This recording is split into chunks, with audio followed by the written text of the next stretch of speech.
ابن الله وقالت النصارى المسيح ابن الله ذلك قولهم بأفواههم يضاهئون قول الذين كفروا من قبل إلى آخر الآية.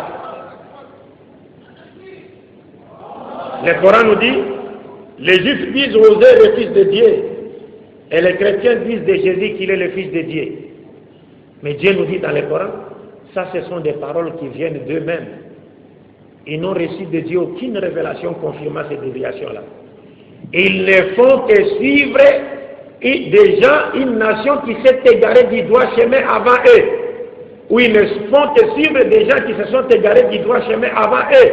Et qui sont-ils ces gens qui se sont égarés du droit chemin avant eux? Le Coran nous donne simplement une indication.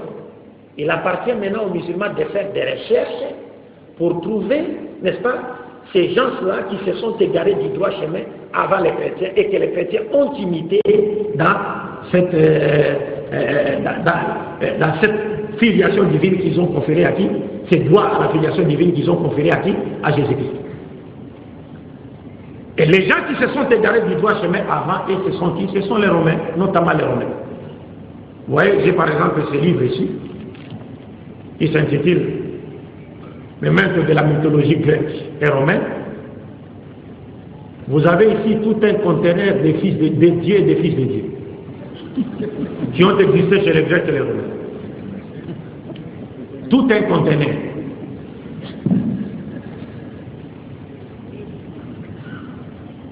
Et ce sont ces gens-là que le Coran nous dit que nos frères de l'autre rive ont imité dans leur égarement jusqu'à conférer à Jésus-Christ les droits à la vie, habitons à la filiation divine. Parce que tous les grands personnages de la mythologie gréco-romaine sont à la fois des dieux et des fils de Dieu. Et certains étaient même morts et ressuscités. C'est-à-dire, ils croient. Les Romains croyaient même que certains étaient même morts et ressuscités. Comme croient aujourd'hui les chrétiens, à propos de qui? À propos de Jésus-Christ.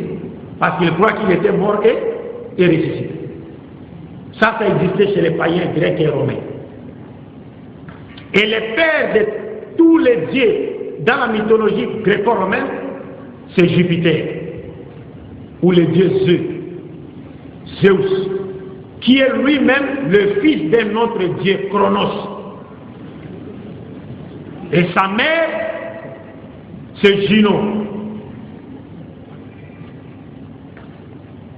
Et la journée de jeudi lui a été dédiée. Savez-vous que les noms des jours de la semaine sont des noms de divinités païennes? Vous le saviez? Non. Voilà. Donc, les noms des jours de la semaine sont des noms de divinités païennes gréco-romaines. Lundi, c'est la déesse Lune. Mardi, c'est le dieu de guerre chez les Romains et les Grecs. Mercredi, c'est le dieu Mercure. Jeudi, c'est le dieu Jupiter. Vendredi, c'est la déesse de beauté, la déesse Vénus. Samedi, c'est le dieu Saturne. Et le dimanche, c'est le jour du dieu Soleil qu'adoraient les Romains.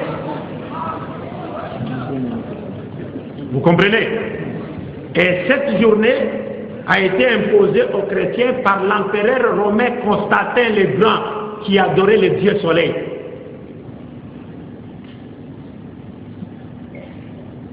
La journée du dimanche n'a jamais été chômée. Et ce n'est pas Jésus qui a demandé aux gens de se reposer le dimanche. Ça n'existe nulle part. C'est l'empereur Constantin. Parce que c'est ce jour-là que lui adorait son Dieu, le Dieu Soleil. C'est pourquoi le dimanche est appelé en anglais Sunday, le jour du soleil. Sunday, le jour où l'on adorait le Dieu Soleil.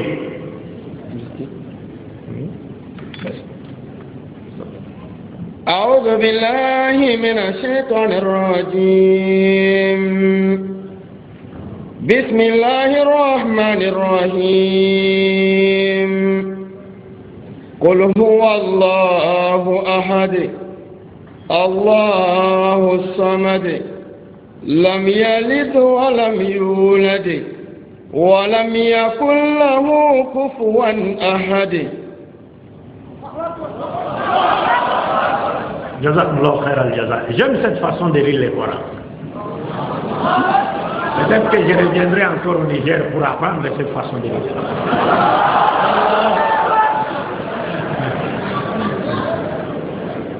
Allahu Akbar. Donc je disais les dimanches, c'est le jour où on adorait le Dieu soleil. Et même les noms des mois dans les calendriers grégoriens, ce sont des noms de divinités païennes. Janvier, c'est le dieu Janus. Il avait deux visages. C'est-à-dire un visage qui regarde l'année écoulée et un autre qui regarde l'année à venir.